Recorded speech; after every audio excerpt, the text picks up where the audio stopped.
A lot of the times I had relationships with fixed op directors and finance directors, and the fixed op directors would say, oh, we're having a record-breaking month, and I'm like, that's phenomenal.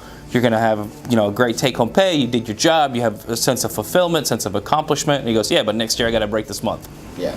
And when we have a hurricane like Irma and last year, it messes everything up, and then it affects your pay structure, which is one of the things that prevents millennials or scares millennials like myself to go and sell cars.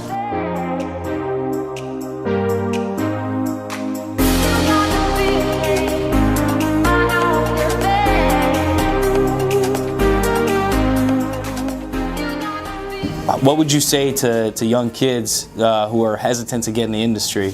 Well, it's funny because we have young kids, younger millennials that have worked here, and it seems like in the millennial generation, they want it all in the beginning. I mean, they want to go somewhere and they want to start in, sales, be a salesman for a year, and then be a finance manager the next year, and then be a finance director, and then own a dealership in 5 years. And unfortunately, that's not the way it works. I just had a conversation with a guy that I know really well that's in his early 20s, like 25, 26, and been in the car business for about 5 years, and is jumping around store to store type of thing. And what I would say is, pick a store, and pick a home and work there.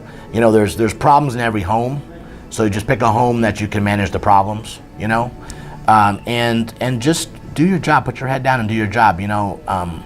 When I was selling cars, F&I came to me kind of on accident. I mean, yes, it was a thing that I wanted, but I never asked for it. I never begged for it. It was kind of offered to me. And you worked your butt off. Yeah, I just went and sold cars. Yeah. And every month, I didn't worry about, like even now with the goals, and I worry about my goals, but I don't look at this and say, okay, if I do 1,300 this year and then next year I got to do 1,400, oh my God, I better. So I don't want to underperform. I look at this month to month, and I manage it month to month, and that's how you eat an elephant. You eat it one bite at a time. I break down, when I was delivering cars, I'd break it down to the day. For me to make the money I want to make, I got to do, $100,000 a month. That means I have to do $3,000 every day that I work, or $4,000 every day that I work. If I didn't hit 4,000 today and I only did 2, tomorrow I have to do 6. And I manage it that way, and that way it makes it a smaller feat, and it makes it easier to manage.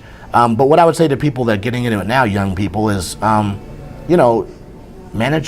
it that way. Have a 6-month goal, a 1-year goal, a 5-year goal, and then put a plan together in place to actually accomplish that goal. Because a goal without a plan is a dream. And it's good to be a dreamer, but it's better to actually be somebody that has an actual way of hitting those goals and make the goals realistic. Getting into a dealership, doing sell cars for a year and then being a finance manager in a year, that's not realistic. Unless you're the top performer and they need an F&I manager. Yeah, and even at that point, really, I mean, until you get into a seat, you don't really know what you're getting into, and if you're not well equipped, you'll fail. And that's a scary thing about fake it till you make it. Sometimes you can prematurely get yourself in a spot where you're not really ready for that, and then you can perform poorly, and now you're either confidence is low, or the dealership that you're with doesn't have confidence in you, because you weren't ready for that. You rushed it. Better that you take your time. Now, I'm not saying you never make that leap, but I'm saying take your time, get well versed in your craft, become a great salesman, not a good salesman, a really great salesman with really good habits, and then you'll be ready for this.